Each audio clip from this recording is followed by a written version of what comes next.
Eric, Omar. little do we know how relevant this podcast would be because we booked this. This is a busy man. How long ago did we book this? 2 months ago? A year ago? I want to say early 2012. 2012, yeah. It's been a decade, folks. This has been a decade in the making. And such is the overall supplement space and so many things that occur in the fitness industry where it really is cyclical that it couldn't have come at a better time. The guest that we have, the topic that we're talking about, it's going to be far-reaching. I want to share a personal story, if I may, Eric. You know, this is just as much your podcast as mine, so you share away. Eric, we're like this. So it's 2018, Saul. I was in Eric's bedroom. No, okay. That's a very personal story. That's a very. I said I was going to be a personal. Consent before we share this. Less personal, but still personal story. No, the landscape of the fitness space, and I'm being serious here. 2014, Eric was there. We could go even a decade back, and we do say things are cyclical because we notice these patterns of something emerging, people making bold, unsubstantiated claims, people willfully believing it because they want to believe in the magic. Everyone wants to believe in the magic that there's a newfangled supplement. It really doesn't matter. There's something that's going to provide the panacea of what they want.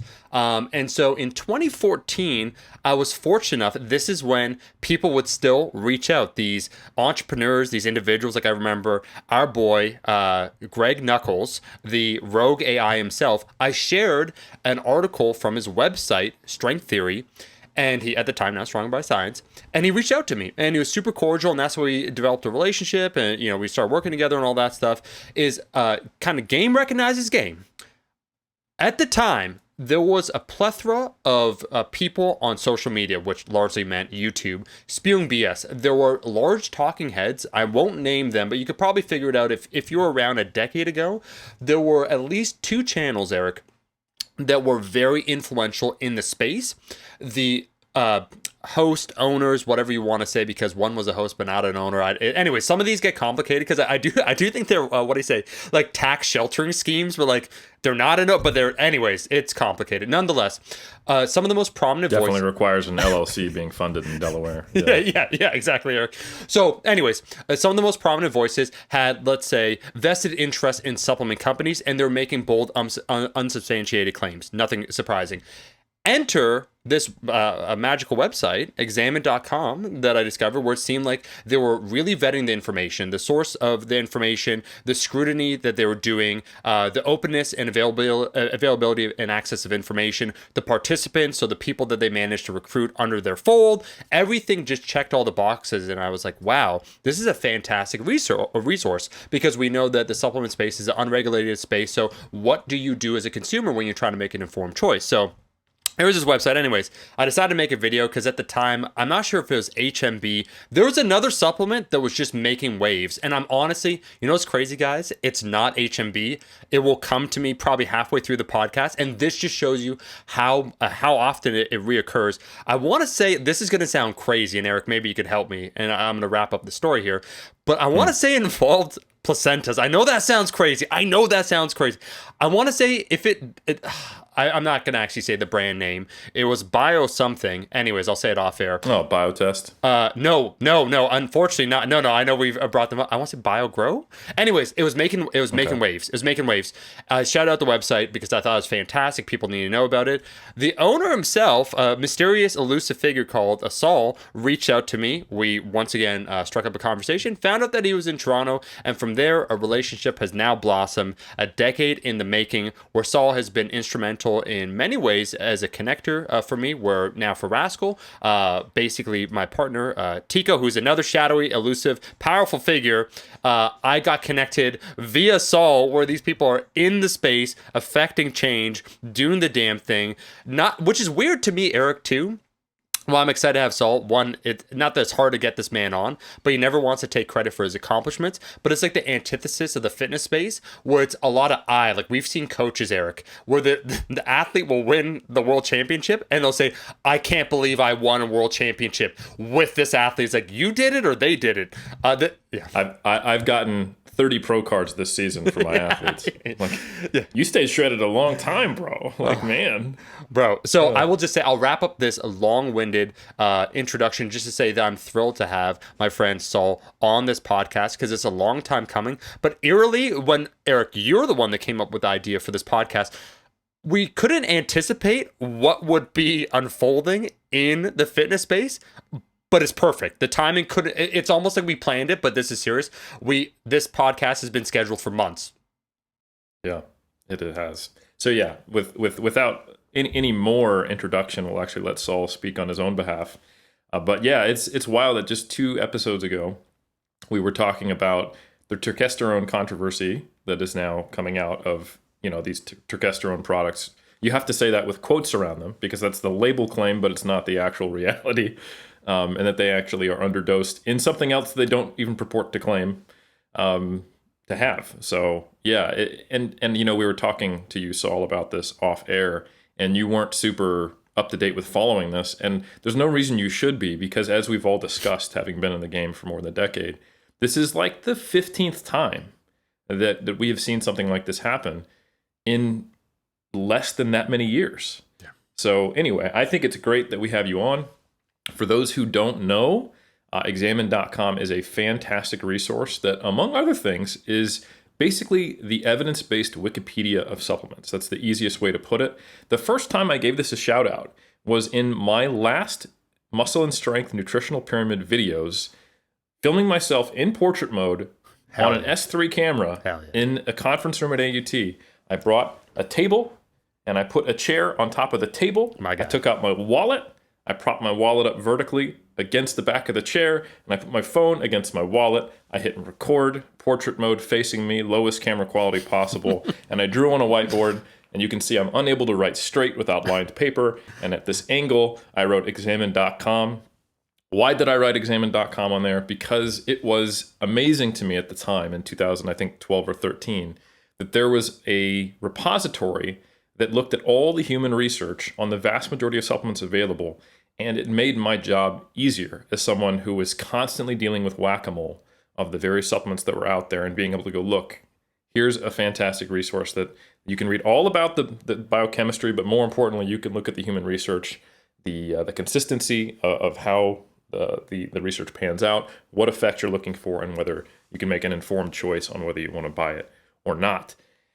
And I tell you what, the first time I got introduced to Saul was I got an email saying, hey, we're trying to build this thing, and we're reaching out to people in the fitness space who have, who exist and ostensibly doing a good job, and we're wondering if you'd be willing to share your email list. And I really appreciated the assumption that as someone who was reasonably prominent at that time, that I was smart enough to maybe have done something to lead to my success rather than just stumbling upon it.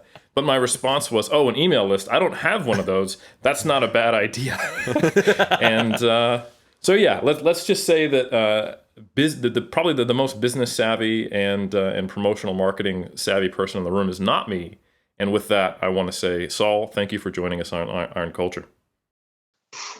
Thanks for having us, guys. I got to be honest, if I was just listening to this and I had no idea who I am, which I'm assuming is the vast majority of people, they're going to think I'm this like super diabolical mega mind, like super villain or some kind of super genius.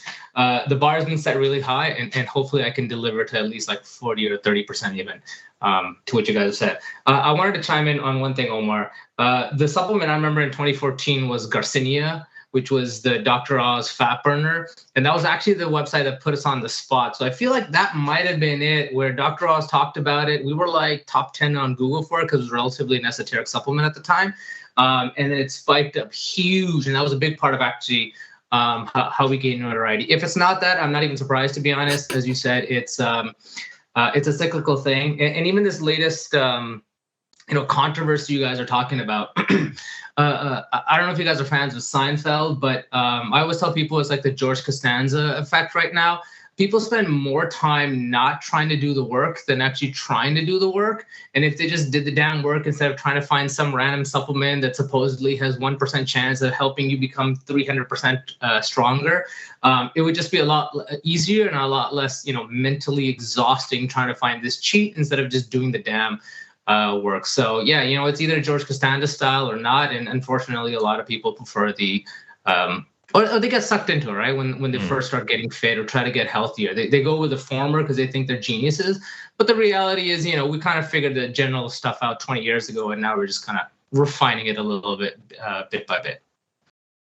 That's well said, and I think it's definitely it's interesting because you get two different consumers of supplements. In my mind, generally, from what I see, you get people who are essentially not ready to do the hard work, and they want to believe in magic. Not only in a young girl's heart, but also in supplements.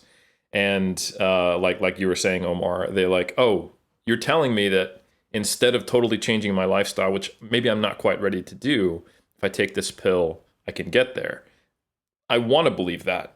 Part of me says maybe I shouldn't, but that's, buying this bottle and taking a pill, and they got these convincing ads and these before and afters. You get a lot of people sucked in, unfortunately, and they kind of just spend a long time not, it's basically a barrier to committing to their goals, unfortunately. I think it's actually a barrier to behavior change. But on the other side of the spectrum, you have people in the bodybuilding industry, and it's all about the cult of optimization, if you will. And I am tangentially part of that cult, but I just have a very high standard of evidence before I'm willing to invest to get 0.1 more percent. But I will invest to get 0.1 more percent because I'm insane. So I think like most of us, insane people, we also are part of this, but it is for different reasons. The people who are already training hard, already doing everything else, but are willing to invest in this stuff. And I think for those people, there's a lot of value in Examine as well, because it helps them get a more objective rubric as to what should make the cut. And, you can have debates as to, where that line in the sand should be. But I think the latest controversy, which is honestly just a repeat of the last 40 of them, really shows that people aren't drawing that line in the sand in anywhere reasonable location, And I think you've done a lot for those who are aware of Examine for helping that occur. So I just appreciate that Examine exists. This is, man, I got to get on this podcast anytime I'm feeling down for myself because my ego is just freaking exploding right now. I will say, man, I have a lot of empathy for the first group you mentioned. I was one of those, right? I was way heavier. There's a picture I have somewhere. I think I have 40 different supplements. You get sucked into it. It's scary, right? And the other thing is, especially when you first start trying to get fit, you can look at these muscle magazines or these men's magazines, and these guys are jacked, right? Like they are ripped, and you don't know that they're not usually like that day in, day out, right? It's like in season, they're taking photos then. So, I mean, in a lot of ways, I feel really bad for these people because then, they come to YouTube now and this is the same shit, right? They're like, oh man, take the supplement and that's why I'm so jacked. And like, hey man, why would this person lie to me? Of course, not realizing it's just a grift. And then the other part, you know what? Like I get the optimizing for the 0.1%. I totally appreciate that. But kind of what blows my mind is how much people still skip on the basics, right? Sleep, sleep when I die, or like sleep is for the weak, which is of course an insane thing. Sleep is for the actually strong. But the problem, as always, and you guys will really appreciate this, there's nothing sexy about it, right? If someone comes to you, is like, hey, Omar. So I've been out in Toronto with Omar, and because he's such a big deal on the internet, he's like a C+ internet celebrity. People come up to him, and I gotta like move back so they can get his fanboy on, and Omar can get his ego boost like I am right now. And it's not sexy, right? When someone's like, hey, Omar, like, I'm trying to do this. What do I need to do? And Omar's like, go sleep 8 hours. Like, fuck that guy, right? Like, he's not helping me at all. So, like, I get it, but it also sucks. But it's like, you want to try to somehow help people, somehow carve out a space being like, hey, man, when you're finally tired of this garbage, we can try to help you. And if you're not ready for it, that's fine. We're not going to, like, degrade you. We're not going to call you stupid. Because a lot of fitness is that, too, right? Like, you're an idiot for doing this. Or you're a dumbass for doing that. So, we've tried to carve out our little space with our rules and our like way of doing things, especially because a lot of us were in that position, right? A lot of us were or are physically have our issues. Like my co-founder, he's like 5'8", he used to be 180 pounds, pretty jacked, pretty lean. And now the dude can't walk for more than 4,000 steps in a day because his body is basically broken. We've tried to build something where we can get both these groups, right? The people who are trying to optimize and the people who are trying to just learn. And we're hoping that, when you add a little bit of context, some of the smarter people, some of the people who are more ready are like, hey, man, they're saying it's not simple, which makes sense. And, hopefully we can kind of help them along their fitness path. I will say, you guys are totally blowing me up, and I'm loving this. The most intense one we ever had was we had an employee. She was at a conference and she came back and she's tired as an Uber driver. And the Uber driver's like asking her all these questions. And eventually came out to like, what do you do? And when she found out that our employee worked at Exam, she started crying. And she pulled over on the highway and she forced our employee to record a 17-minute video to Kamal and I about how Examine saved her life and she was in this place and she was wasting money on this stuff and wasting money on that stuff. And I gotta say, that is one of the most satisfying experiences you can have, is having a stranger be like, yo, man, your stuff made a fundamental difference in my life.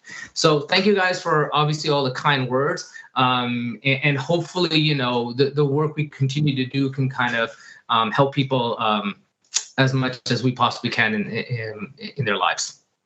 I love it. And I have similar experiences to where, you know, when you just kind of put out information on the internet, like I do, like I do have some things, but I don't like interact with the stuff that I do very often. I think that's very common. Like, you know, we do a podcast. I think that was good. I put it out there and I might get some comments on Instagram. Or, you know, I write my books, they get released. I hope they're helpful. You know, we get some emails every now and again. But when you get one of those people who take the time and effort to personally connect with you to let you know that what you did made a meaningful difference to them, it kind of makes you realize that you're not just throwing stuff out into the void and that there is a positive impact, hopefully. And that is, you know, by far the one of the best rewards you can get from doing this. And it kind of keeps you going, right? Because you're seeing all the garbage on YouTube, on Instagram, Snapchat, TikTok, whatever, right? And you're kind of like, hey, man, I'm not as big as that. Or it's not even the size. It's like sometimes you just want to be like, hey, man, these people could use this information. But hearing from someone being like, you've fundamentally made a difference in my life, I mean, that's a pretty dope moment to experience. You know, it feels really, really nice. And it kind of gives you that energy to keep going and hoping you can help others too. Yeah, and I think the natural thing for people who are trying to create evidence-based content is to lament that we don't have the same reach or ability to rapidly blow up that people who, you know, use more psychologically effective strategies, we'll just put it that way, to get big. And I think we're always going to be able to lament that just because of the psychology involved. And when you hear something that is outside of that line of thinking, that is about the quality of the interaction with one person and the difference it made, rather than the quantity of people or views on a thing or likes on a thing, it makes you realize that, you know, this is valuable. And you know, sure, they're reaching 2 million people, but maybe they're not that engaged. This is them trying something. This is a transient audience. And I'm reaching a quarter of that. However, there's a pretty good chance that a lot of that quarter of that audience that I'm reaching are getting something really valuable out of it. So no, I totally agree. I know what you're talking about. It's definitely the antidote for cynicism for anyone trying to do good work in the fitness industry, for sure. And I want to go back to one really important thing you said. Omar, congratulations on becoming a C+ list celebrity, and a big shout out to the History Channel, or I should say the History Channel's YouTube channel. Yes. For elevating you up from a C list to a C+ list. You're not far from a B-, my friend. You just keep making those connections in the Toronto Illuminati. It's actually kind of like logarithmic, so it seems like he's pretty close to B-, but it's a significant jump that's gonna have to happen to get there. So I mean, good luck, Omar. I'm rooting for you. Yeah. If I had to bet, I don't know if I would be rooting for, like, you know, I'd be betting. It's not a good bet. You know, I believe in you. That kind of stuff. Thank you. No, gang. Thank you so much. And you know, the History Channel for giving me the opportunity not to be on the big screen, so certainly not films, and not on the small screen, so not TV, but the smallest of screens, one's phone. So to say we've reached the top, we're still climbing, guys. We're still climbing. Absolutely. So yeah, like you mentioned earlier, Saul, like some people might not be aware of who you are. I think probably the best way to do this is to start with the story of the inception of Examine and where it has gone over time and how we get to what it is attempting to do and the soon-to-be latest iteration. So how did Examine kick off? All right, so I was pretty like a sporty dude, but I was always a little bit on the chonky side. And then after I tore my ACL at the end of high school, I got like proper chonky, you know, like gordito, rotund, like those kind of words would be the correct adjectives to use. So the actual pure genesis of it, or kind of like what got me going, was trying to get fit. And what got me trying to get fit was I was in Argentina. We were on the mountain range bordering Chile. And the guy was like, that is the tallest mountain in South America. And I was like, oh, I'm going to climb it one day. And my now ex-wife and one of my best friends, they were with me, and they both scoffed. And they wasn't it wasn't a mean scoff. But you know when someone is like, yeah, man, I could run a 10-second 100 meters. You're like, all right, calm yourself, right? Like, yo, you're going to hurt yourself. And so that started getting me fit. And that was kind of like literally the moment, of like the come to Jesus moment, and a lot of people who've gotten fit have that moment where like, oh shit, I really need to start taking care of myself. I'm in my mid-20s.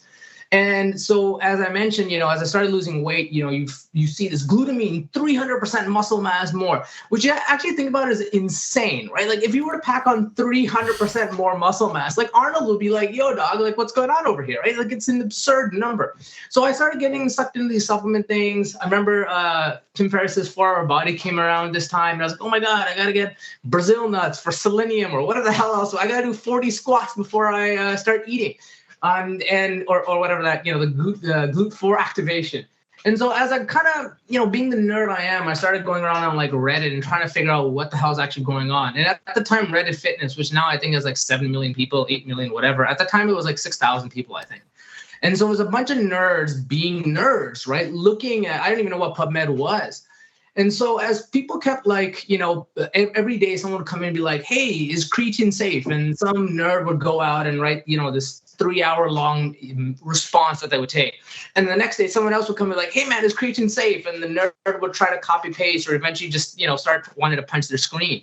And so the actual genesis of Examine was as I started losing weight, I realized, hey man, these are the same questions I had. I legitimately thought that bodybuilders were ripped all the damn time, that they just walked around jacked, right? And they ate all the, because you always see them eating a juicy like Carl's Jr. burger or whatever, right? And you're like, oh damn, they're eating whatever they want. They're jacked. What's going on? Well, it's because the muscle's burning all the fat or whatever, right? And so that's when like my own frustration came around. I was like, hey man, there's literally no website I trust online to tell me this information. I mean, Wikipedia, I guess, but Wikipedia is more just pure referential, right? Like figure it out, good luck. And Wikipedia at the time was nowhere near as fleshed out as it is today, especially in the fitness area. And obviously, you go to WebMD, there was no Healthline at the time. You go to WebMD, everything is some kind of multiple sclerosis or some kind of disease that you're about to die. And they're always so safe. They're like creatine could cause kidney issues, even though we don't really have any evidence that it causes kidney issues. And there was no other website. And so that was the actual genesis, was me trying to be like, hey, can we actually build something that does well? Now, the one big difference was I started my first online business back in 1999. I had made a decent chunk of change off like online games and whatnot, domain names, all that kind of stuff. I don't know if you know this, Eric, but I have like some primo New Zealand domain names. I have like movies.co.nz, sports.co.nz. Eventually, I want to build a New Zealand empire, but that's maybe a wayward tangent here. Regardless. So I had the financial means to be like, hey, why don't I build something? I don't need to immediately monetize it today or tomorrow, but I think there is a demand for this. And I mean, even when we get on the entrepreneurial side, all the business does is solve a problem that people are willing to pay to get solved for them, right? That's the most basic genesis of what a business does. And so for the first 2 years, we actually did not make a single dime until we finally figured out some ways to generate revenue. But originally we were just basically bodybuilding supplements, right? What does creatine do? I think this is before HMB, but at the time, I think it was DHEA was very trendy. You take that to, boost your testosterone. So that's how we originally started. And as we started like building the website, because we weren't selling any supplements, because we weren't selling any services or coaches, we were just trying to build this little thing of our own. People started linking to it. People started mentioning it, because the other thing you knew is like, if Omar mentioned it on his YouTube channel, it wasn't like, oh man, Examine is going to try to sell them coaching and the coaching sucks, or, they're like, first exercise you should do every day is calf muscles, right? And Omar like, my audience doesn't want to hear this, right? So we were just kind of trying to do our own little thing in our own little bubble. And so as we did this, even on Reddit, for example, right? When the next time someone was like, hey, is creatine bad for your kidneys? You don't have to write this 10,000 word essay. You're just like, hey man, just go read it on Examine and leave us alone, dumbass. And eventually, actually, that's what Reddit Fitness did was, if your question can be answered on Examine, like, don't ask the question. And so, as a natural progression, as you build this, people find interest in what we're doing. We expanded from bodybuilding supplements to fitness supplements to health supplements to nutrition. And now 11 years later, obviously, the entire focus has expanded. But one of the key things we've always been obsessive about is we have no ads. We have no, because the problem with ads is the conflict of interest then is you need to generate controversy, right? On YouTube, you know this, right? People are always like getting into internet YouTube battles and fights and debates. Debates are ridiculous anyway. All these ways of engineering more views to generate more revenue. Or WebMD splitting up one page into 7 different pages so you become 7 page views because you're just trying to find some basic information. We also stayed away from coaching or services because, again, right, then there's a conflict kind of interest right there of like, hey, we're trying to sell this service and that's why we're bad-mouthing other people or whatever. So eventually, thankfully, we were able to find a model based around subscription. So we didn't have to sensationalize shit. We didn't have to scare you or anything. And we're very, very anally retentive about conflicts of interest, right? You know this, right? It's one of the key things people I think don't realize in fitness or health is it's not that I'll go to a bodybuilder or a YouTuber or whatever and I'll offer them money and they'll start selling my supplements, which to be honest does happen.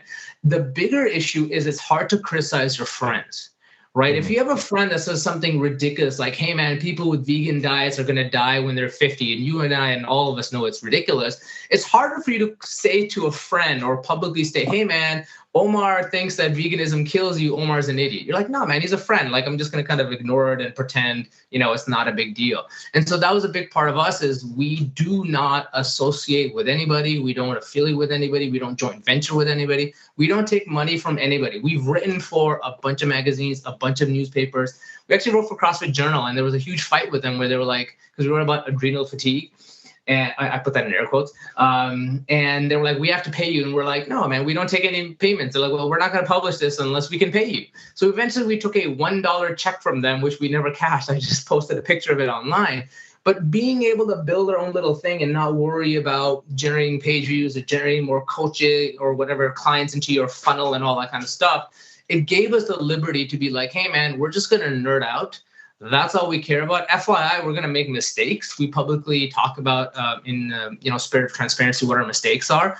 And I think that goes a long way too, right? Like, we're trying to do the best we can. We're not infallible. We'll make a lot of mistakes. But if you pick out a mistake, we will fix the damn mistake instead of like shrugging because, again, it helps us sell some supplement or some coach or something. So that was kind of the genesis, was a personal frustration, which is now, millions of people visit us every month, being able to at least allay their confusion from a trusted source for them. Love it. So you started out with bodybuilding supplements, expanded to fitness and health, and then you found a way to monetize it through subscription. So let's talk about that a little bit. I do want to give a shout out, even though we're intense competitors battling every day in the arena. Super. among research reviews. I'm part of the mass army. The Examine Research Digest is only mentioned when I'm discussing ways to overthrow it. But I think we can have a little bit of Switzerland right here and kind of be able to talk about it a bit. So tell me more about ERD and the subscription model. So everything evolves, right? Like you kind of talk to your customers. Again, that's, if anyone that's listening runs a business, you have to talk to your customers to actually figure out what is frustrating them. So the original thing we did in terms of pure subscription was this Examine Research Digest. And we basically took 8 nutrition studies every month and we like really, really did a deep dive. We're talking about like 10-page analysis, every one of like 5-10 graphics. It was about as nerdy as nerds can get. And eventually we realized most people don't need that level of analysis, right? Even most researchers were like, yikes, like, what are you guys doing with your lives, right? And when they're kind of questioning your time being spent on analyzing this deeply, you're like, ooh, maybe they're, it's like if you run into an asshole once, you run into an asshole, but if you keep running into assholes, you're the asshole. It's like, okay, wow, maybe we're the super nerds over here. And so eventually, actually, what we started talking to our customers, and there's 2 schisms here, and I'll cover the first one around subscription. People are like, man, you guys go so in depth, it's almost scary. When you have like if I was to give you like a Russian classic book and put it in front of you and I tell you to read it, you're like, ugh, like I'm sure it's great, but it's 1,000 pages. This is an intimidating monster. That's what people felt when they read our ERD. So eventually we released and we kind of modified and merged into what we call study summaries. So across 25 major health categories, we summarize 150 to 200 studies every month.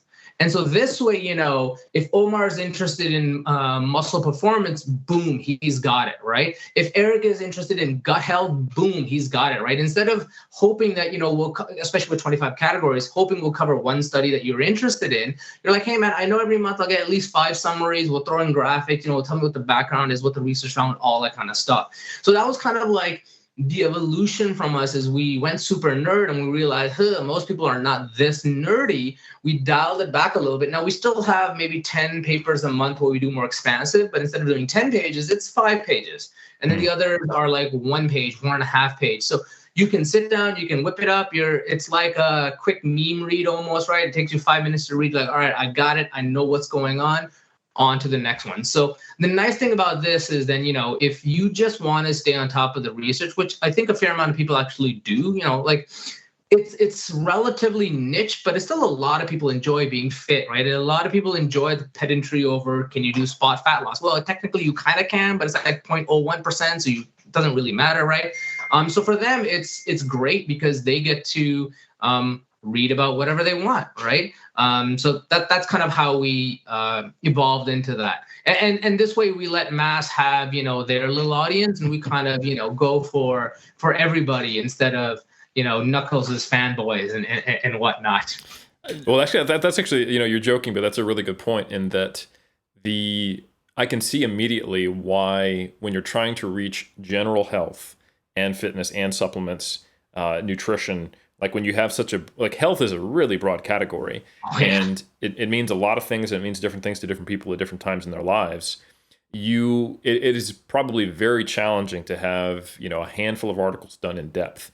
And to do that effectively, I think you need to have more of a niche audience. And obviously, monthly applications in strength sport, people know what they're getting. And especially when it's like, Trexler, Zerdos, Helms, and Knuckles, like there's not really a health scientist on board, So like we've sustained that model in the 5 years we've been around but even we've gone a little more general. Like we have some study summaries now as well.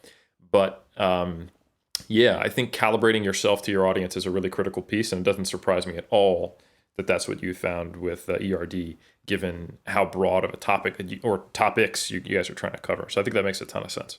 Yeah, and the other side too is health and nutrition is a bit more expansive than lifting weights. And lifting weights in many ways brings you a bit more of an intense audience in a way, right? Like I love going to the gym. I love it. It's been, 10, 15 years. And still every day when I have an off day, I'm like, damn, right? I wish I could go to the gym and get that pump going, right? There's that level of like love you have for lifting weights, for exercise, for even running and all that kind of stuff.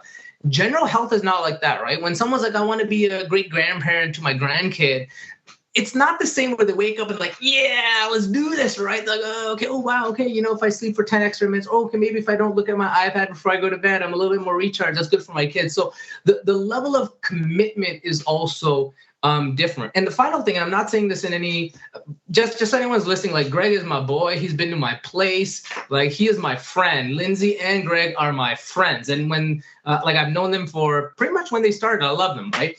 With that said, they our audiences are different, right? We are trying, and we can talk about the next version of Examine.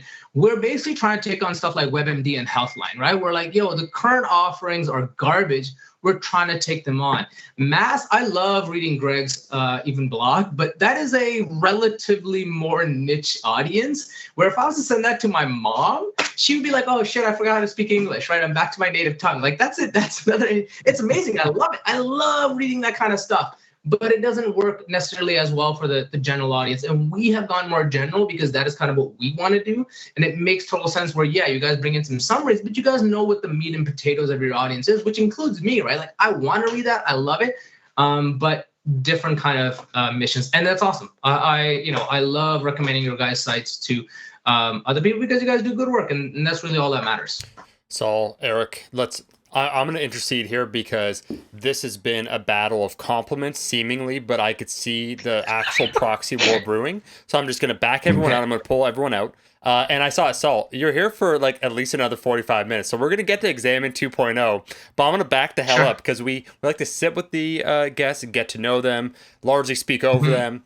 I will say that I want to talk about, let's go back to the marketing for a second, however. I want to talk about the top of the funnel. I want to talk about how to win friends and influence people, because you said something that's very interesting, that basically Examine blew up after, speaking of yikes, Dr. Oz, we're talking now a decade ago. What a guy. What a classic character, let's just say. But I want to talk about how that works, where, again, you're not seeking out controversy, right? Myself and Eric, everyone at the cult knows, like, we don't seek the controversy. It comes at us because we're ruling atop the pyramid. Sure, we've hosted numerous debates, like who would win, a gorilla or a bear. That was an entire episode that Eric and myself, we dedicated. We broke it down. We broke out the busted out the biomechanics. It was cool. We got Vygotsky on. It was everyone should listen to that episode. Eric, what number was that? I think it was in the hundreds. Hundreds, yeah. So just scroll back, guys. Anyways, I do want to talk about basically how to turn someone, Eric and Saul, from, they're casually interested about a topic and they have maybe a cursory understanding. They stumble upon Examine, and then eventually they work it down. They're like, oh, this is very interesting. And then they start to realize, wait a second, I should be a little bit more discerning with the information I consume. And like, what does that process look like? And how have you set up basically the ecosystem of Examine to operate as such? And what have you found to be perhaps the best practices? And I say that, this is a loaded question. The part 2 is going to come after. Because there are some people, Eric knows this, in the fitness space, where it's kind of like they're the tough love dad, you know what I mean? So the way that they approach things is like, you're an idiot, like you're fat, change it, right? And they will swear, because they have their selection bias, that, well, everyone that messages me about my method say they work wonderfully, so I don't know what you're talking about. But when you are basically, we have millions of visitors, and so you basically have to figure out for a general population what tends to work best. I want to hear about that. Like, I want to hear about how you attract first the general audience, because we jumped ahead, and I like to like talking about the subscriptions, people that have basically bought the Examine Kool-Aid and like, no, you're trusted, verified. Like, I respect this team. I want to invest in it. But I want to talk first the broader audience. Like, what does that look like? How do you structure the website? Because I think what people, and maybe everyone listening, they're not aware of this, but all of us are influenced by either subtle marketing or non-marketing that's occurring, or all these little signals, cues, ways things are set up. Like there's a million variables going on that influence your perception of something. And most of us are blissfully unaware, and we're not aware that we're being convinced indirectly when it's happening. So how do you basically set up this ecosystem so that you take someone who's potentially in a fragile state? So someone like, once again, I forget what you said, Dr. Oz was talking about, but like, that's the buzzword. They go from Googling it and like being like, I want this shit, like Dr. Oz, that's my boy right there, to like, an examine.com convert. Yeah. So actually, one little thing I want to hit first. One of my favorite, or my experience with Dr. Oz was, he had a page on artificial sweeteners, and he was like, artificial sweeteners are bad for you. And he had 2 references on the bottom of his page. And the first reference, if you click on it, the conclusion was literally, there's no evidence that artificial sweeteners are bad for you. And I remember tweeting at, like, publicly, this is when we're still younger. Now we would never tweet at anybody. It's just not our style. But we were like, hey, if people are concerned, like Dr. Oz says this, and if you look at the reference, it's actually not true. We were instantly blocked and the reference was removed, but the actual page of artificial sweeteners still being bad remained up. So I guess, to even make it political for a second, I guess that's the political, it doesn't surprise me on the politics side. Anyway, back to your question. It kind of goes back to what I said about, when I decided to get fit, I had to have made that decision, right? So you're always going to run across people that, unless, like almost anybody, unless they're willing to change, they're not going to change. And that change is fitness, that changes personality, cheating, whatever, right? Like, a person will kind of go on the same path of inertia until they make that active change. So the question then becomes is, how do you possibly help pique someone's interest that the active change is possibility, that there is something different than what you or what they are thinking of, or what their kind of perception is. So one of the most easy ways to do that is transparency. So one of the things we introduced, 3, 4, 5 years ago is an Our Mistakes page, which we were inspired by Give Well. which is a notable nonprofit. And we basically said, hey, man, these are the mistakes we've made, or these are the big mistakes we've noticed. And here's the progress we've done on solving them. And, red, yellow, green solve, yellow in progress, red, nothing's there. And I think that is a perfect, simple example where we're just talking to people as if they're humans. Now, it's very, especially with politics and whatever, it's always like, I just talk to someone, they're human or whatever, right? The reality is, a significant chunk of people will ignore you or won't care for what you have to say. And in some ways, you just treat them as lost people until they are ready for the change that you are hoping that they can do. Other than that, right, then the question becomes, okay, if someone is questioning the dogma that they've been taught, if someone is like, I'm not sure if I should trust them, how do you build that trust? I think that's the salient question. Mm-hmm. And the way you do that is kind of showing them, hey, this is how we do things. These are the mistakes we've made. This is who we are, and this is what we stand for, and this is how we've, kind of lived up to these standards. And it's not as hard as it sounds. Like Greg is a great example, right? Like you talk about Greg and, we joke about him and all that kind of shit. But if you read his stuff, there's no doubt who Greg is. There's no doubt about what his values are. And it's not like he wrote up a page, I'm Greg Knuckles, and this is why you should trust me. Yeah. And, there's nothing wrong if he did that. We have an about page. We try to talk about, why you should kind of trust us. But really, it's almost endemic, right? If someone says, hey, man, I never wear black, and the next day you see them wear black, you're like, yeah, okay, this person's full of shit, right? Or the other way when someone's full of shit is if they talk about something you know about and they're making up stuff, right? If they're like, hi, man, I love cars, but, I really love this muffler or whatever. Okay, I don't really know about cars, right? You're like, what are you talking about? Get out, right? I remember I talked to some guy about burgers. Like, the juiciest, fattiest burger I ever had was a bison burger. And I'm like, fuck you, bison is like one of the leanest meats in the world. There's no way the juiciest burger I've ever had is a bison burger. You're full of shit. And it turned out he was full of shit. So it's kind of like that, right? You say these things, but you have to make sure they're congruent in everything you create. And it's a little bit easier when it's just you, when it's two people, right? Because you guys are always having the conversation, and not you specifically, you two, but you can always have the conversation about like, this is what we stand for, this is what my values are, this is what I believe in. And that's why it's easy for people on YouTube or Instagram or TikTok, whatever, to build up their audience because it's just them, right? Their values are always omnipresent in what they're saying. Obviously, there's liars, but generally, right, people are kind of non-too hypocritical. It's when you start building an organization or a company that you really have to think, what values do we stand for? Right? Who do we represent?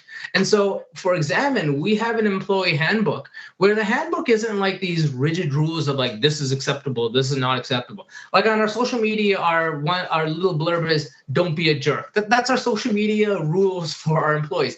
You can figure out what don't be a jerk is, right? And you can be kind of maybe straddling the line sometimes, but generally when you're a jerk. And so the same thing applies to research or kind of how do you present yourself as a trusted source, right? We're like, hey, we will always disclose if a very obvious COI exists. We will generally disclose if there's industry funding. If we're excluding studies from our study database or human effect matrix, we'll tell you why, right? That's a big part. Like there's good reasons why we exclude a study. Now you can trust us, but you might be like, why did they exclude this study? And then we're like, hey, we excluded this study because of this reason.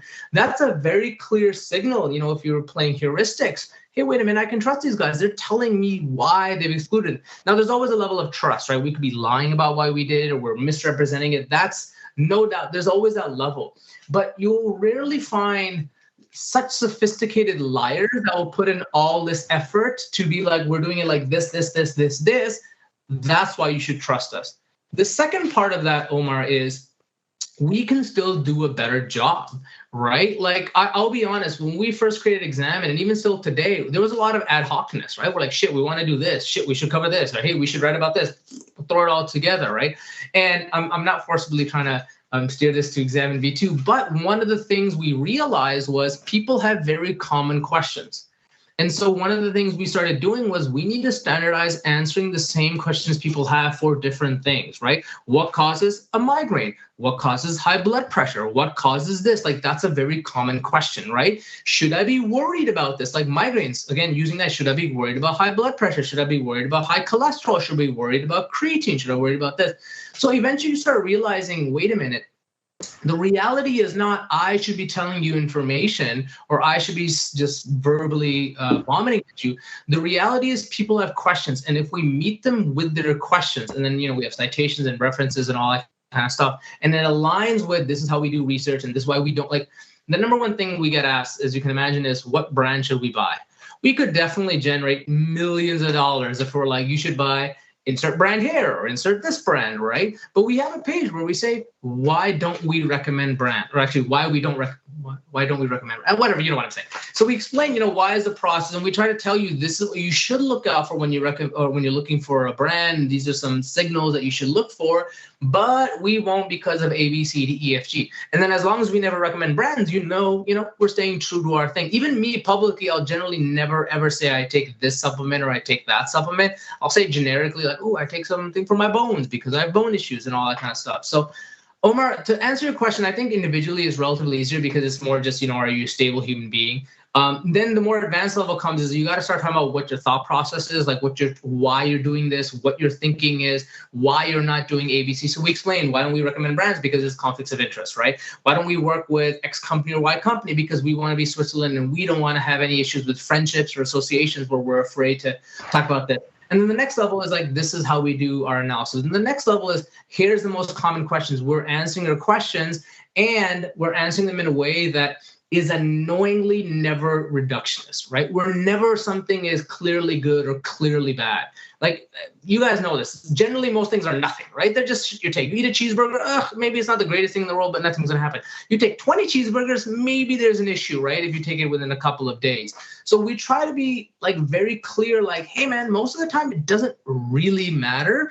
It's the big picture. And we even, we're associated with supplements. We have a supplement pyramid or, almost like Maslow's hierarchy of needs, where we're like, hey man, supplements are the least important thing in the world for you to take. Like, sleep is number one. I might be getting the rankings wrong, right? But sleep is number one. And like physical activity, we're not even saying lift weights or run. We're just like, go for a walk, man. Physical activity, diet or protein intake. And then maybe, supplementation kind of, even I would say like stuff like sex and socializing are way more important than supplements. So when someone comes to ostensibly a supplement website and we're like, hey, don't take supplements, maybe except for ABC, very specific niche reasons, I think it's that, right? It's like we're trying to be as honest as possible. And when we get caught with mistakes or errors, we have a corrections page. We own up to our mistakes. We're like, you know what? You're right. We haven't fixed this, or we should fix this, or we haven't updated this. I mean, the other problem is we have 5 million words for free or 6 million words for free on the website. We have another like 7 million for subscriber content. So let's round it to 10 million words. We're going to make mistakes and things are going to get outdated. But we don't pretend that never happens, right? We own it. We're like, hey man, yeah, this page is a little bit out of date. It hasn't been updated in a year. We're doing our best. So I think when you're kind of honest with other people, and this doesn't work, right? It doesn't work for politicians, whatever, because the yip, and all that other garbage. But for most humans in these kind of area, when you're kind of honest about this is what's happening, this is what we're trying to do, I think most people respond positively to it. With that said, we do get negative feedback, man. We definitely get people that are upset about this or that, or we're pushing some narratives, or we're woke and all this kind of stuff. And I'm okay with that because honestly, vegetarianism or veganism is the best one. We always get hate mail whenever we write anything about veganism, and always like, veganism is the worst or veganism is the best, right? We're like, all right, cool. I guess that's one signal for us, is because everyone's kind of upset at us on the fringes. It must mean we're doing something right. So that's kind of how we try to do it, right? Is we're trying to be as open as possible. I'll be honest, it's a little bit scary because anyone can take one line out of context and try to make you look like the bad guy or whatever.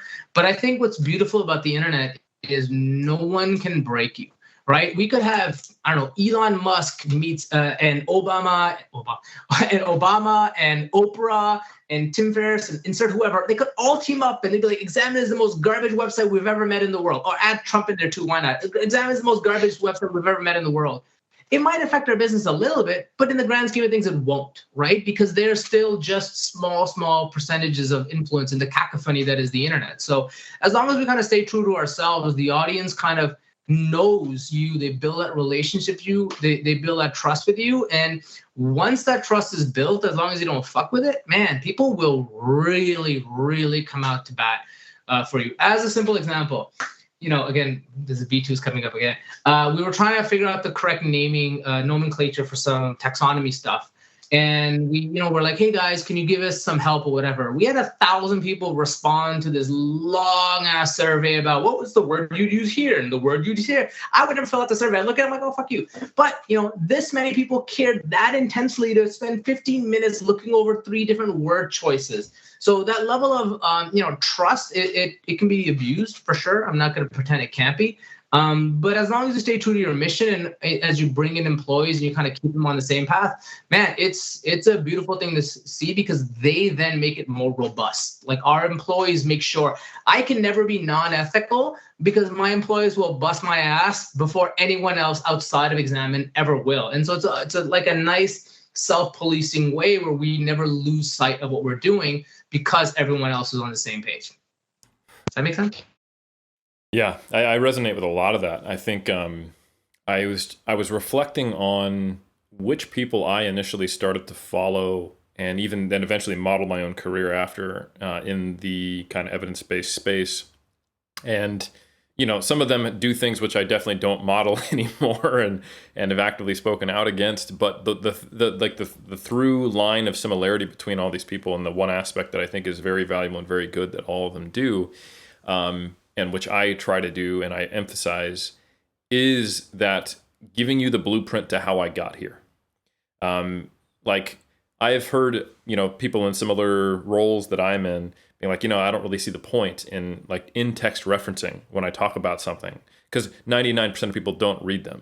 And, like, look, I'll put it at the end if they want to read it or go to it. But for me, I'm thinking of, I want you to see the steps of how I got here. If I make a claim, the reference needs to be here. If I present an example, I want you to be able to see how that example is created and why it's relevant. And that's something that I think Greg does expertly, is you can follow his train of thought, his logical steps, and the evidence that supports it for him to get from point A to point B. And like he'll have footnotes that go into even more depth. If someone wants to understand exactly how Greg got from point A to point B, it's there. But I think a lot of people, even the evidence-based space, don't always do that, or they do it at a lower standard. And there is some element of, I've established myself as someone who knows science, I'm an expert, which many times is even true. And therefore, you just need to trust me on these aspects, and I'll give you my thoughts on it. And I think that's fine. Not everyone wants to go to the mechanic and understand how their combustion engine works. However, I think if you're going to be in a space where you're getting a lot of views, you're getting a lot of like a large following, or you're trying to expand and you're trying to get it right, not only does it help ensure that you do get it right because you're getting this feedback and you actually have to not take shortcuts. I think that's the best thing. Is sometimes when people go, oh, I don't put the references there because the people don't read it. Half the reason I put the references after every claim I make in a blog post I write or an article I write is because I want to make sure I'm not just making little shortcuts. Because there are just things that we believe. Like a random one is that it's been repeated many times in exercise science, and it seems intuitive that isometric contractions don't produce as much hypertrophy as dynamic contractions. That's something like most people would probably agree to. We don't just sit and just do isometric contractions when we go to the gym.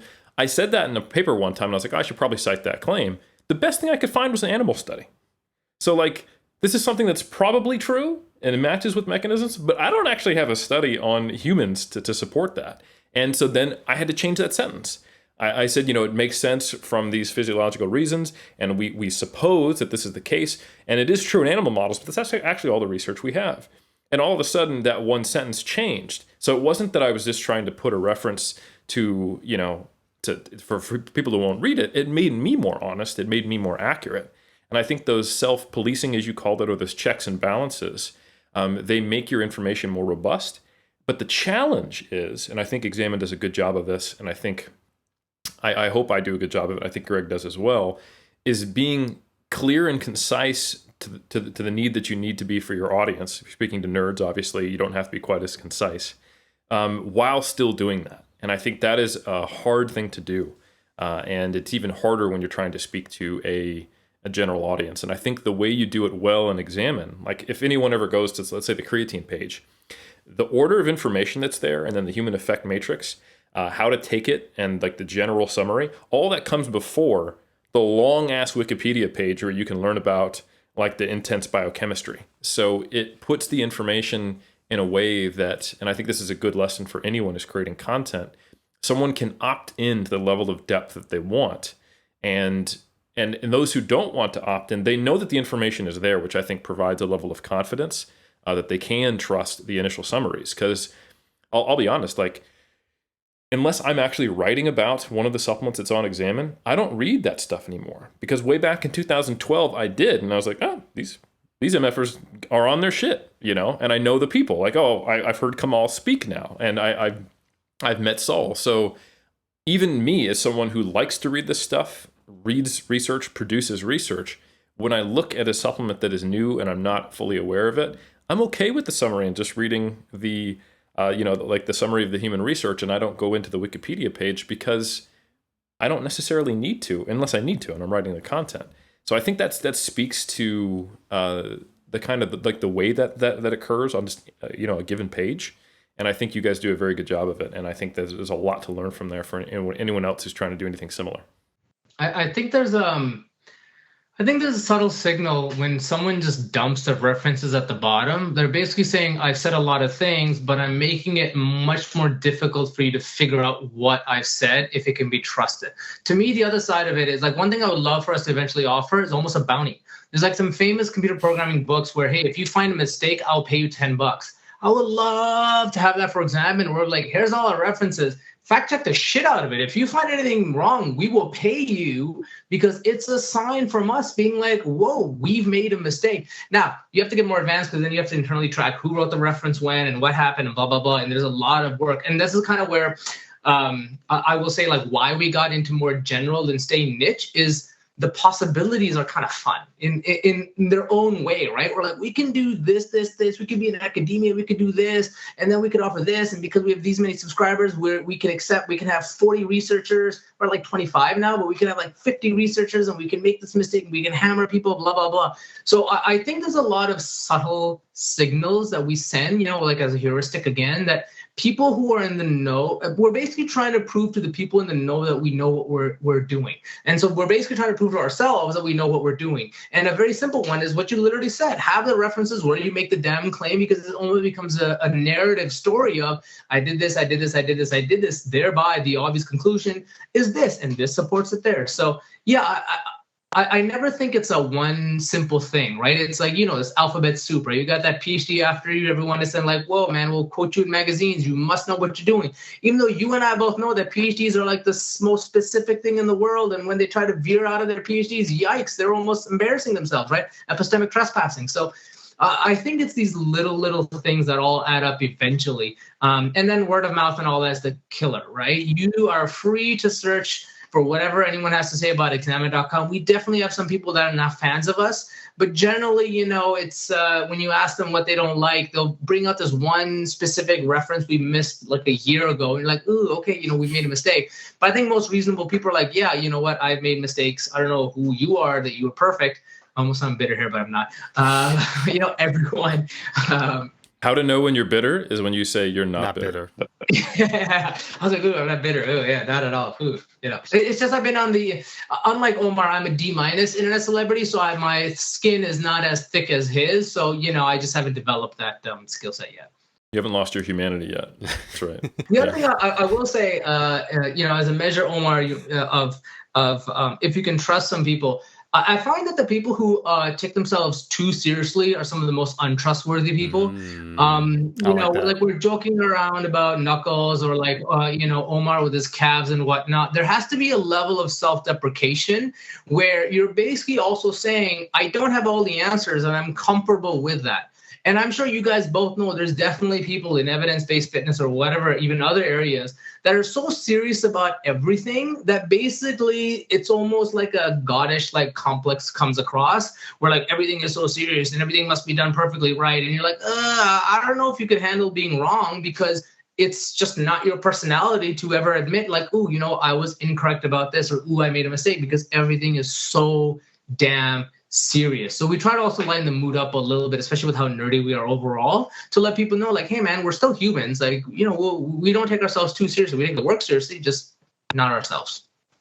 I don't know of any narcissists in the fitness space, so I maybe that's true, but I have never seen it. Number one social working industry is obviously the fitness. That's right, 100%. Eric, so Saul has done his work. He's done his penance. Now being on the Cult Hour, we could find that we could circle to this mythical. We've been once again alluding to it, talk about, examine 2.0. What is it? Mm-hmm. What's going on? And it's kind of, it's certainly the worst of the Godfather trilogy, Godfather 3 with Al Pacino. But he says, every time I try and leave, they just pull me back in. And that it seems, Saul, that we've all spoken about the supplement space, and we don't have to go into any further detail there, that basically there's a new supplement or something arising from unsubstantiated claims once again that is the buzzword, and like it's cool, like the whack-a-mole, it's interesting, but there's also this greater conversation where we have this ephemeral, once again, health, general health and well-being, that it seems like individuals, if you're part of that category, not the hardcore iron cultists that just care about putting weight on the bar and blood pressure, any of those other things, be damned, that there's these fundamental questions that they're asking that, once again, you were saying a place like a WebMD, where it's like you look up, I have a cough, it's like you're gonna die. It's like, cool, okay, that was very reassuring. Probably, thank you very much. That there is a similar need in a more general space. Can you talk about that? Maybe how, like, what was the inspiration behind it, or what is this 2.0, and why will the cult just, categorically reject it? Because they're gonna wait for that new supplement, laugh at it, point at it, reference examine, and that's it. And that's it. It's like, oh, once again, migraines, that means your top set was good. Congratulations. Oh, man, that would be something. So first of all, the truth about supplements, like anything that's cyclical, is it gets boring, right? Like we have seen, 10, 20, however many supplements spike up, even diets, keto, all that kind of stuff, right? It's the same shit over and over. Like it's almost like you're stuck in Groundhog Day and you're just saying the same thing every 3 months. Hey, this was one specific study in mice models. Our friend James Heathers, right? He's got the Says in Mice or whatever Twitter account where literally anytime this headline comes out, this will solve cancer. He's like, in mouse models, you just get kind of tired of it. It gets boring. So that was part of it for us, to be honest with examiners. You kind of eventually go like, okay, our mission as a company is to help people be healthier. We analyze research to help you be healthier. What does that mean, right? Like supplements can help you be healthier, no doubt. You spending less money on supplements is likely also an indirect healthier option right there, right? But so one of the things we did was, so the guys who founded Precision Nutrition, John Berardi and Phil Caravaggio, they're good friends of mine. They're also Toronto-based. Omar, Toronto's the best, right? Like this, New Zealand's pretty appealing, especially, just the general situation, but, Toronto's amazing. So I was talking to these guys, right? And they were like, hey, man, there's a thing called Jobs to be Done. It's amazing. And basically what Jobs to be Done is a customer hires you to do a specific job. And the question is, what is that job? So you start talking to your customers and you're like, hey, man, what are you looking for? You're trying to figure out what are you looking for without asking what are you looking for. I'll give you a quick example. Minivans.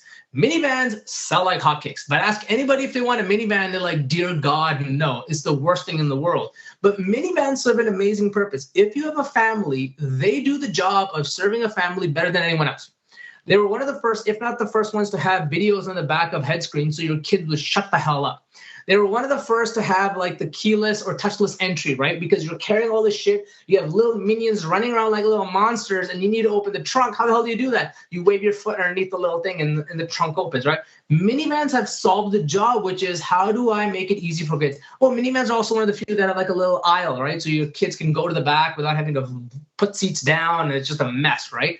So we started calling. We'd have like 45-minute, hour-long interviews with our customers. And we'd be like, hey, man, who the hell are you? Like, what are you looking for? What was going on in your life? One of the interesting things we actually found was a lot of people taking supplements are not anti-traditional medicine or, allopathic medicine. What was happening was they're already on prescriptions. They're getting a shit ton of side effects, and they were hoping supplements would take care of those side effects.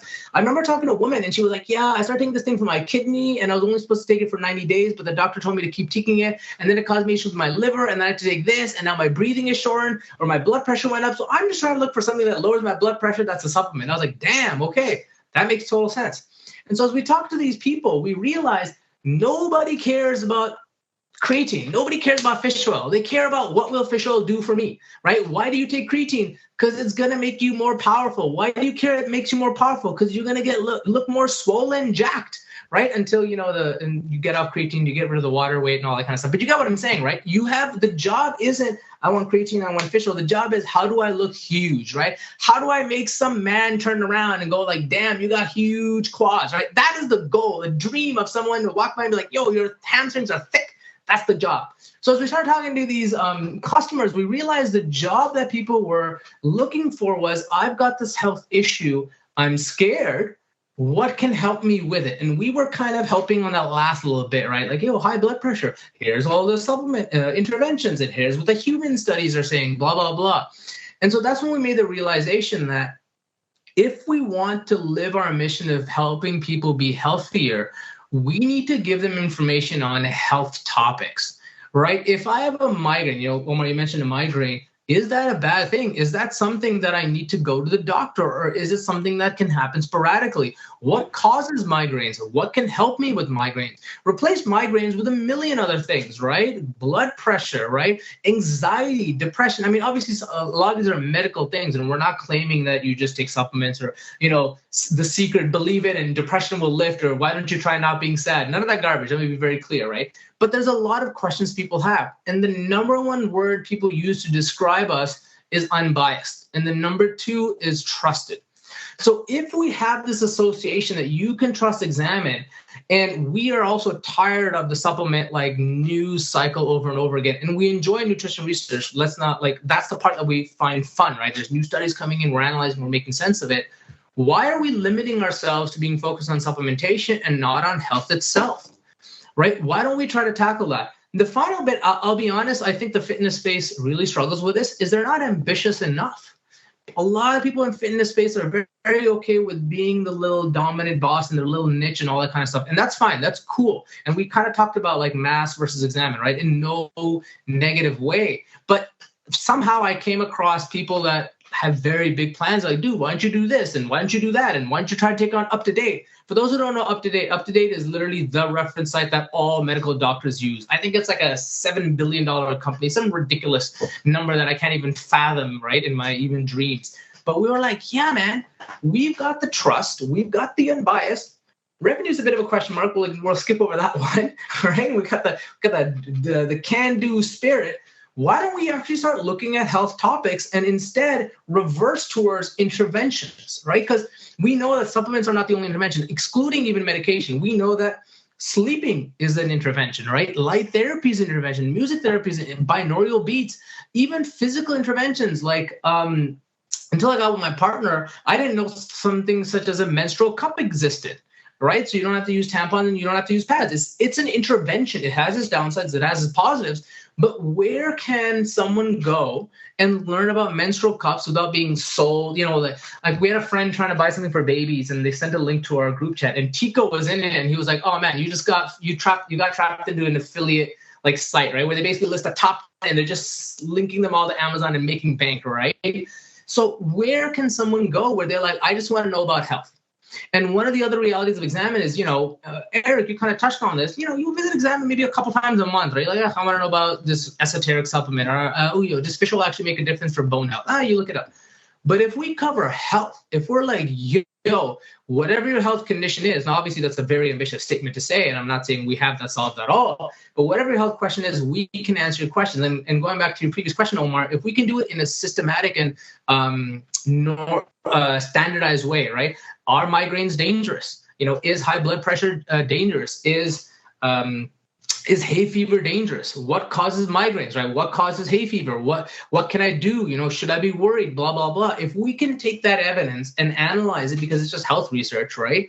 And put it in a way someone can consume it, that's amazing. And that does not exist. the closest things would be like Healthline or WebMD, and two major differences. First of all, Healthline is basically just blog posts, right? You look up creatine, they have 10,000 blog posts that are just dominating the search engine rankings. And secondly, they have literally no structure. If you click on topics on Healthline, on Verywell Health, on WebMD, they're basically like, here's 1,000 links. Good luck and figure it out. You're like, holy shit, man, I don't even know where to start. So one of the big challenges we had was, how do we build taxonomy? How do we build hierarchy around health topics, right? If we have, so we ended up with three, right? We have categories, which is like cardiovascular. We have conditions, which is high blood pressure, low blood pressure. That's another fun one, right? A supplement or an intervention could be good or bad depending on the context of the health condition, right? If you have high blood pressure and your blood pressure increases, yikes. I suffer from low blood pressure. My blood pressure going up a little bit higher is not a big deal to me. And obviously, there's more context to it or nuance to it. And if we're talking about blood pressure, what's the measurement? What's the third level? Systole and diastole. Most people don't care about just cardiovascular. Most people don't care just about systole, diastole. They care about their conditions. I've got type 1 diabetes. I've got type 2 diabetes. So that is what we're trying to do. We're like, whoa, can we take this head on? So we actually started this in January 2020, pre-pandemic, which has been a while. It has been 30 months. It should be released in the next month. That's the plan. We'll see, best laid plans and all that kind of. But that was the normal progression as a business, or even as trying to do our mission. How do we help people be healthier? And a big part of that, to be honest, is just not letting them get scammed for bullshit that they don't need, right? Not getting scammed for this or that stuff. And then the nice thing is, because we're summarizing the latest research, the monetization is built in. If you have type 1 diabetes and we're summarizing the latest summaries on type 1 diabetes, that makes sense to you. You care about it. You don't care about the ERD random studies or the super in-depth or whatever. You're like, yo, you're giving me 6 studies or 4 studies a month on type 1 diabetes. That's what I got. I got to worry about that. This matters to me a lot. Or I have a loved one. I have a mother or father. We all know, man, I got to be honest, getting older, you realize that you have to start parenting your parents, and it is exhausting. Like, if that was half the work they had to do for me, I feel really bad for them. That is, my God, it's tiring. But that's the kind of stuff, right? You make that health information accessible. You want to go deep, we got you. You want the quick blurb or the quick, summary, we got you. And so that's kind of the genesis and where we're trying to go is, supplements are boring. Supplements are nice. There's nothing wrong inherently with them, but it's not what we want to do. We actually want to help you. And so that's partly my kind of side eye towards the fitness space, right? It's always fitness. But we know this. Fitness is but a small subset of, we talked about this, getting enough sleep, getting enough outdoor time. It doesn't have to be lifting. It doesn't have to be running, just some outdoor time, all that kind of stuff. So sorry, I'm almost out of breath now. That was my spiel about what we're trying to do. And you can tell I'm kind of excited, but it's also a little bit nerve-wracking because we are taking on a lot. So Eric, I was telling you before we started the podcast, we've tripled our staff. I wouldn't be surprised if we still have to double our staff from the tripling we've done just to be able to cover this, right? But it's also been fun, right? We've got a bunch of MD reviewers coming. We have a bunch of PhD reviewers coming. We have 3 people checking every single thing. We have our standardized questions. We have our non-standardized sub-questions. So I'm really excited to get it out there because it's a website I would send my mom. I would not send my mom to examine right now. I would not send my dad to examine right now. They'd be like, I don't understand what's going on. Plus, I know you. Why am I even looking at this? But that is the kind of website where, you know how parents are, right? It's like tech support. You're tech support. Now I'm health support. I don't know what I'm going to be in the future. Oh, my God.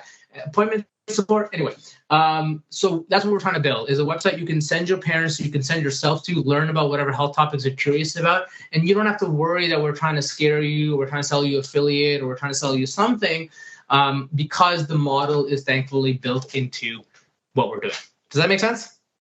Yeah, absolutely. And I could definitely see certain questions being very relevant to the Iron Culture audience. Omar, I'm thinking back to one of the episodes of Dr. Ben House.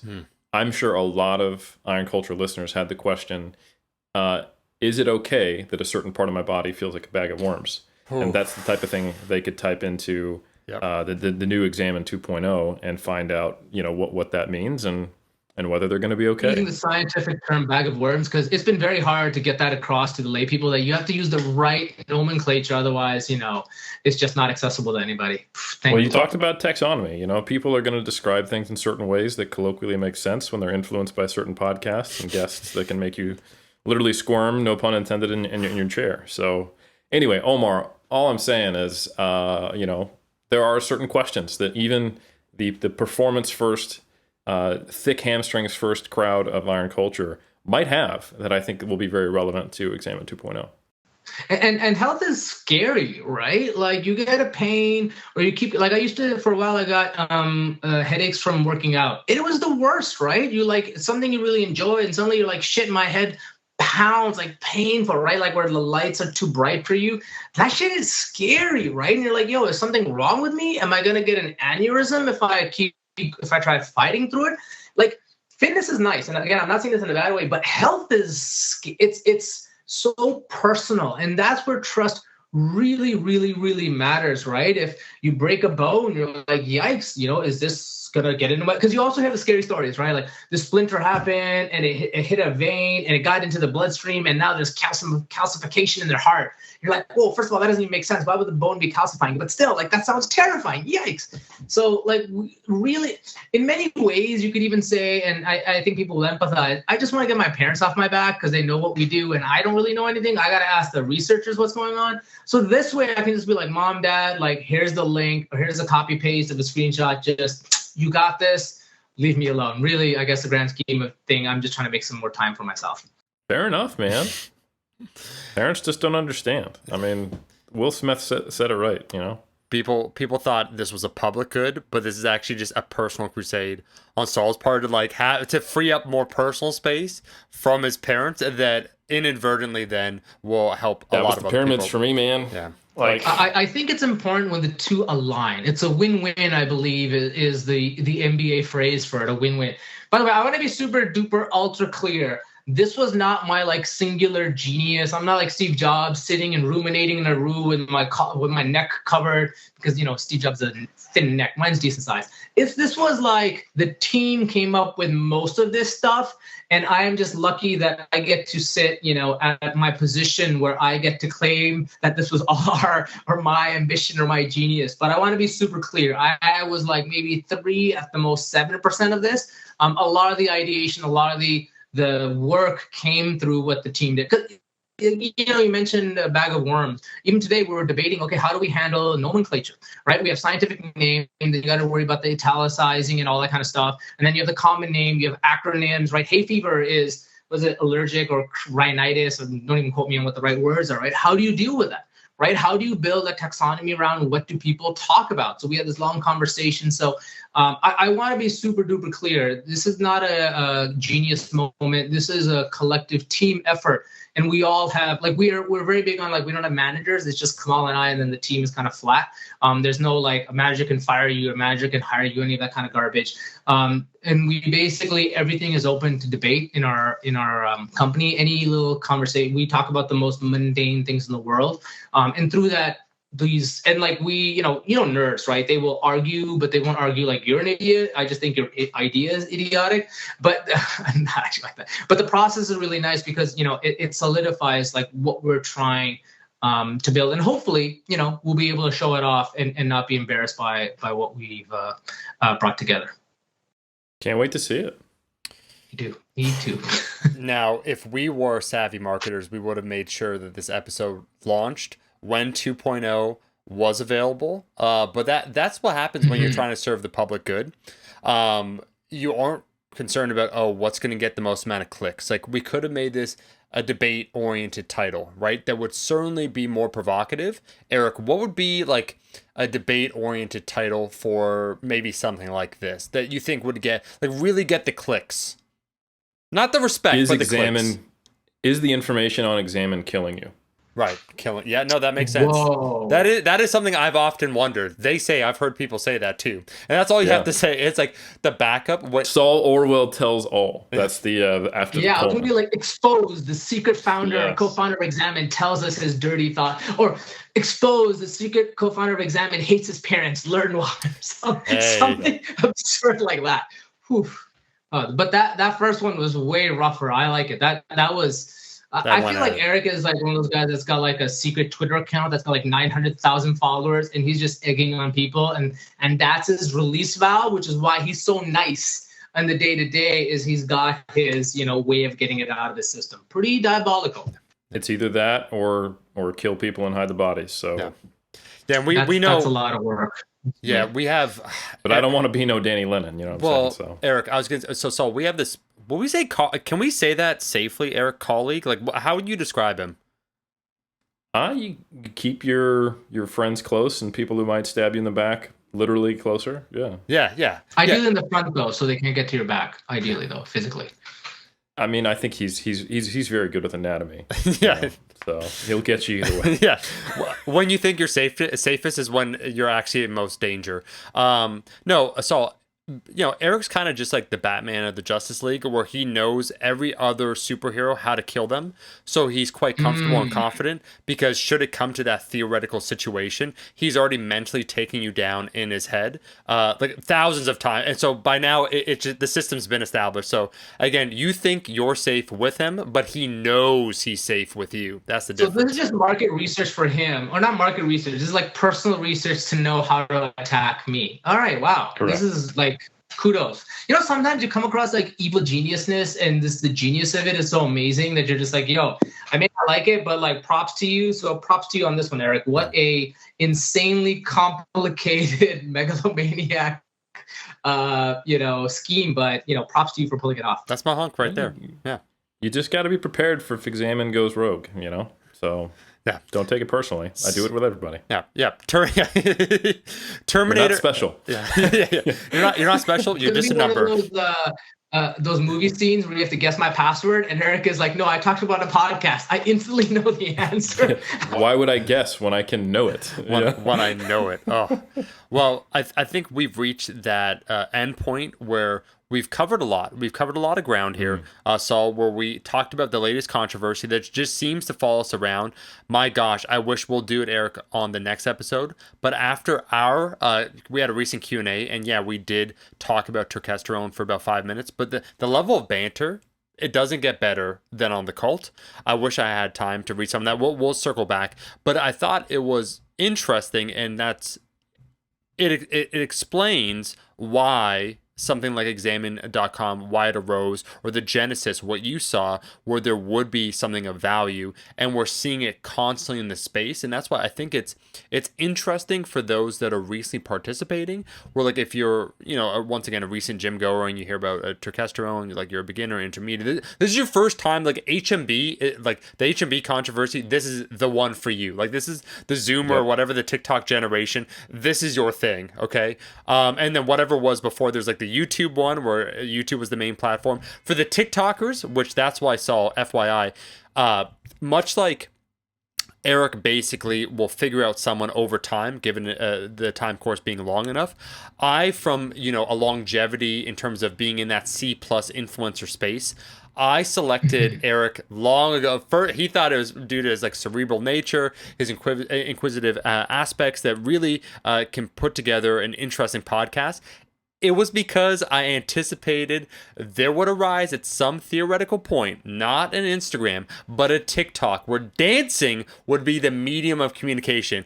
And my man tears up the dance floor. So he thought this whole time I was just giving him that boost where I said, Eric, yeah, man, no, it's the podcast. No, that's what we're going to do together, the podcast. But 2025 is going to be Eric's peak, when that TikTok and everything else where you got to dance and then dispense information, that intersection, which it'll be a moment in time, like tears in the rain, that we will see Eric really rising up. So everyone has their moment is what I'm saying. Eric is going to become a B- minimum internet celebrity. That's what I'm hearing. B-. That's the benefit of being able to dance in the TikTok, era. And I will say that, Omar, while you may have chosen me because of my dancing abilities, you're clearly benefiting from me as a podcast host. Right. Because your tirade there started as you starting to close out the episode, and then it finished on a tangent that never came back of Eric can dance. So I didn't want it to fortunately, end. only one of us. Yeah. I know. Fortunately, only one of us has ADHD, and that's not me. Yeah. And I'm going to help close out this podcast. So like Omar started to say, we are at that point where we've covered a lot of ground, and we just want to put it out to you, Saul.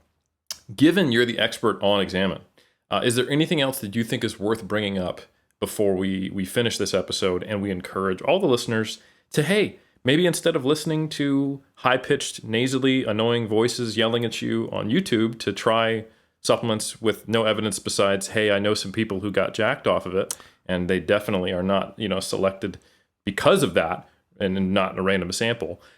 Maybe I should go to this website. So anything else you want to say?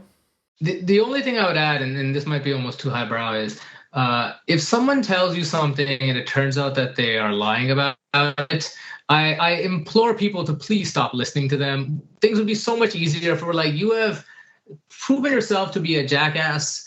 I feel like it should be a no-brainer for me to disregard anything you have to say in the future. And that would include me. If I say something that's jackassery, please also discount me. So that would be my very almost moralizing statement. But I think it relays into fitness and, the supplements and the newest fad every time. It comes every 6 months. And if we were to just move past it, ignore it, I think everyone would be off much, much, much better. You heard it here, folks. Got to embrace cancel culture. That's how I choose to interpret that. Omar. That is one way to look at it. Yes, indeed. Omar, is there anything else that you want to misinterpret from our guest and mislabel their claims before we finish this one? Yeah, I feel our very real lawyers in Delaware are probably going to send a sternly worded email. Is that what you do for a cease and desist of what Saul said concerning a theoretical pyramid being referenced? So Saul, it was okay because he said or hierarchy. But if he had stuck with pyramid, this podcast episode would have ended 30 minutes ago with a public reading of the very real email that came mid-podcast, because that's just how litigious and aggressive our lawyers in Delaware are. Well, yeah. Wow. Well, I'm sure as a Canadian company, we'll do our best to not quickly throw it in the trash, but slightly enjoy it and post it before we throw it in the trash. So thank you for that notification right there for future. Eric, the tension, you could cut it with a knife, because my blood pressure started exploding because I knew you were, what would it be, 8 clicks away from one D-Lenning making certain visits in order to make sure that this problem never happened again, and maybe we should just leave it at that. Yeah, lawsuit is actually the better option, Saul. Yeah, trust me, you want the lawsuit. But the good news is now that your blood pressure is up, Omar, very soon you'll be able to go to a website and ask if that's a problem or not. And that is Examine version 2.0. So folks, listen. Examine is not just about that supplement life anymore, but it is still about that life. Yeah. So the next time you hear one of these claims, maybe you decide, yes, this person is a liar and has lied many times, and I don't want to embrace cancel culture. I'm going to give him another chance. But maybe in addition to giving this undeserving person another chance, check out examine.com. See if there is actually any relevant evidence on it at all, and then if it's in humans, and then make maybe a more informed decision than listening to someone who's also trying to sell you that supplement would give you. And I'll leave it there. Omar, if you have anything else you want to say before we close it out, I just want to say thank you to Saul for being on. Saul, it was fantastic to have you on. It's interesting. I want to hear you finish. Go ahead before I say something. I was just going to say thanks for having man. Eric, it's been like 4 years since I saw you, and Omar 2 years, or like in mid-COVID. So it's always nice to actually just banter a little bit and be our natural idiot self. So I've enjoyed myself greatly. Okay, that I'm actually offended now, and I'm being serious, because Saul dropped off a pie at my girlfriend's place. That was a year ago. But he said it was 2 years. He doesn't even remember. Eric, I could never forget the last time I saw you, but he clearly forgot the last time he saw it. That's incredible. That actually, I don't know if we'll ever have Saul back Omar, on. when you hit 40s, he dropped it off. You realize time is just this, nebulous, ambiguous number. 2 years, 1 year, it's like tomato. It's not that big of a deal. It was not memorable. Or maybe you're just not that big of a deal, really. But either or. Why do you think I got my boy, my hunk, Eric, for that B- stat for us to be on that TikTok? I'll close it out because I know we can keep bantering. I will just say, in all seriousness, it was awesome to finally have you on. Long time coming. Examine.com has been one of those websites that has been a beacon in the darkness, because, gosh, I think that's why I used the descriptor. I said it was refreshing, because when you could reference to other people as a resource that then will immediately help inform them, some of your job's already done then, and you feel like, oh wait, this, in terms of the public good, whether or not it arose from parents or otherwise, it's going to do a whole lot of good. And it's nice just to connect with other individuals where that is maybe at the forefront, as opposed to the sole function of any individual in capitalist society is to maximize and accrue personal wealth. A little bit of refreshing. So I will say they could go ahead, the listeners, you made it all the way to the end, go ahead and leave that rating and review. We have you leave the reviews because we like to read them. Typically, I mean, 98% of people leave 5 stars. You make your own informed choice, but again, 5 stars is what people seem to leave. We will be back every single Monday from now until the end of time. We'll catch you in that next episode of Iron Culture.